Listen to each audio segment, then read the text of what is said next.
A grande maioria dos investidores tinha a convicção que assim que a Selic começasse a cair aqui no Brasil, a bolsa ia disparar imediatamente. Porém, não é isso que está acontecendo, e todo mundo conseguiu ver isso muito bem no dia de hoje. Ontem o Banco Central cortou a Selic em 0,5% e hoje a nossa bolsa caiu mais de 2%. Mas afinal de contas, por que isso está acontecendo? Quem é o culpado disso? Será que dessa vez vai ser diferente? Será que dessa vez o juro caindo não vai levar a bolsa para cima? Se você quer descobrir tudo isso, fica até o final desse vídeo e já te inscreve e deixa o like. Como eu já falei, ontem o Banco Central cortou a taxa Selic em 0,5% e inclusive já deixou contratado para as próximas reuniões outras quedas de pelo menos 0,5%. Porém, esse não foi o único evento de ontem. Ontem nós também tivemos a decisão sobre o juro nos Estados Unidos por parte do Fed. E por lá, o Fed decidiu manter o juro estável.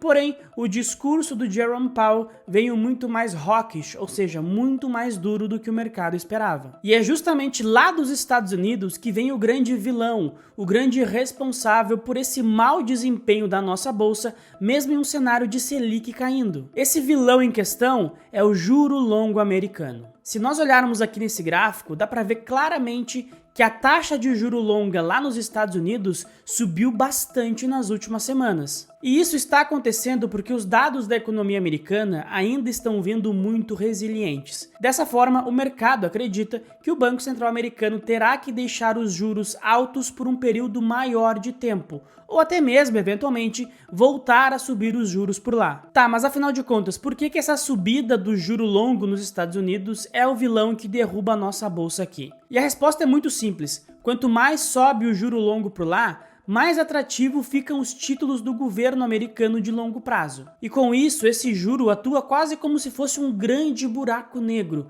chamando para ele grande parte da liquidez global. Ou seja, se eu tenho o juro americano pagando 4,5%, 5% ao ano em dólar, eu vou colocar o meu dinheiro lá, ao invés de mandar dinheiro para mercados emergentes, correr um risco bem maior, como é o caso do Brasil. Então, basicamente, o juro subindo por lá, ele drena a liquidez global. Grande parte dos recursos dos investidores vai justamente para a economia americana. E para ninguém dizer que é lorota, eu tenho dois gráficos aqui que corroboram essa minha visão. O primeiro gráfico mostra uma relação da alocação dos investidores internacionais em mercados emergentes e no mercado americano. Aqui no gráfico a gente consegue ver que ali por março desse ano tinha muito investidor internacional alocado em países emergentes. Porém, com o aumento das incertezas, esse número foi diminuindo e chegamos agora em setembro, onde praticamente a grande maioria dos investidores está alocado no mercado americano. Se nós pegarmos a alocação de março para setembro, essa foi a maior virada de mão na alocação global dos últimos anos. Ou seja, não é um movimento trivial que se vê todo dia. Além disso, nós temos esse outro gráfico que mostra basicamente o número de títulos do Tesouro Americano detidos por investidores estrangeiros. E olhando aqui para esse gráfico, fica muito claro que esse número está batendo um nível recorde. Ou seja, mais um gráfico que corrobora o que eu falei. O juro subindo por lá, ele atua como se fosse um buraco negro, chamando todo o dinheiro para a economia americana. Portanto, dá para se dizer que a subida do juro longo americano é a grande culpada por essa lenga-lenga aqui na nossa bolsa, mesmo com o Banco Central cortando os juros. E eu vou além, eu acredito que a nossa bolsa só vai fazer mais uma pernada de alta à medida que as coisas se acalmem lá fora. E essa calmaria pode vir de duas maneiras. Essa calmaria pode vir com um pouso suave da economia americana, que eu acredito ser um pouco mais improvável, ou até mesmo com um crash, uma recessão um pouco mais forte, algum grande banco, alguma grande empresa quebrando, porque com esse tipo de movimento o mercado meio que sofre muito, tem uma tensão muito grande no curto prazo, mas depois acontece meio que um reset, as taxas começam a cair, o próprio Banco Central americano vai parar de falar em subir as taxas, vai começar a falar em cortar os juros por lá, e isso vai ser muito benigno pra gente aqui no Brasil. Até porque nós precisamos ter um diferencial de juro para a economia americana. Se a gente olhar nesse gráfico aqui, a gente consegue ver que o diferencial de juro do Brasil para os Estados Unidos não tem uma gordura tão grande assim. E caso o Banco Central aqui do Brasil siga cortando o juro à medida que o juro sobe lá nos Estados Unidos e esse diferencial ficar muito pequeno, a gente pode acabar vendo uma super desvalorização do nosso real, o que também não é um cenário muito agradável. Dessa forma, para a gente ter um ciclo de cortes aqui na Selic que realmente seja importante, levando o juro para 8, 7%, é necessário que o juro americano não suba mais e eventualmente até comece a cair. Além disso, tem um outro ponto muito importante que a gente precisa considerar. É muito importante considerar que a Selic caiu apenas 1%, e o CDI ainda segue bastante alto, pagando mais de 1% ao mês. Com o CDI pagando mais de 1% ao mês, tem muito investidor que ainda não pensa em sair da renda fixa e migrar para a renda variável. Porém, à medida que dê tudo certo e a Selic for caindo, chegando a 9, 8, 7%, certamente nós veremos um grande fluxo de investidores saindo da renda fixa e indo para a renda variável. E esse também é um grande fluxo positivo que a gente vai ter para a nossa bolsa, que hoje ainda não está vindo. Portanto, é muito importante acompanhar essa discussão de juros e da resiliência da economia americana.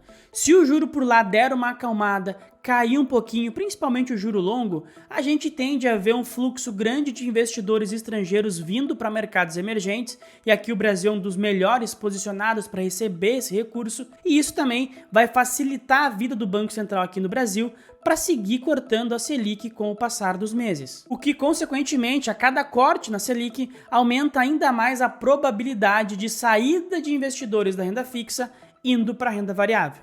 Outro risco que também é muito importante de se acompanhar é a questão do petróleo. Se o preço do petróleo descaralhar for para cima de $100, isso pode acabar trazendo uma pressão inflacionária para o mundo inteiro e pode fazer com que os bancos centrais fiquem um pouco mais reticentes na hora de cortar os juros. Dito tudo isso, explicando o que está acontecendo e ponderando os riscos, eu acredito que esse cenário hoje, de gringos saindo do Brasil, é um cenário muito mais conjuntural do que estrutural. Como eu já falei, o Brasil é um dos emergentes que está muito bem posicionado para receber recursos de investidores estrangeiros. A única coisa que a gente realmente precisa para isso acontecer com força é que a situação no juro americano dê uma bela acalmada. E quando isso acontecer, quando voltar a ter fluxo para a bolsa, esse investidor vai encontrar a bolsa aqui no Brasil em um patamar de valuation extremamente descontado quando a gente fala de Ibovespa, e indo um pouco mais longe, olhando para o índice de small caps, esse gráfico aqui mostra uma relação entre o índice de small caps e o Ibovespa. E se a gente olhar, dá para ver claramente que hoje em dia essa relação está lá embaixo, o que indica que o índice de small caps está muito descontado com relação ao próprio Ibovespa. Isso acontece porque em cenários de aversão ao risco, as small caps sofrem bem mais do que as blue chips. Porém, quando o dinheiro volta, quando o fluxo volta, as small caps também tendem a performar muito melhor. Então, dito tudo isso, eu acredito que é um momento de ter paciência, de ter resiliência e de principalmente ter uma carteira bem montada, adequada ao teu perfil de risco e ao teu estômago para aguentar essas volatilidades. Eu acredito que o caminho está bem traçado, é Selic caindo,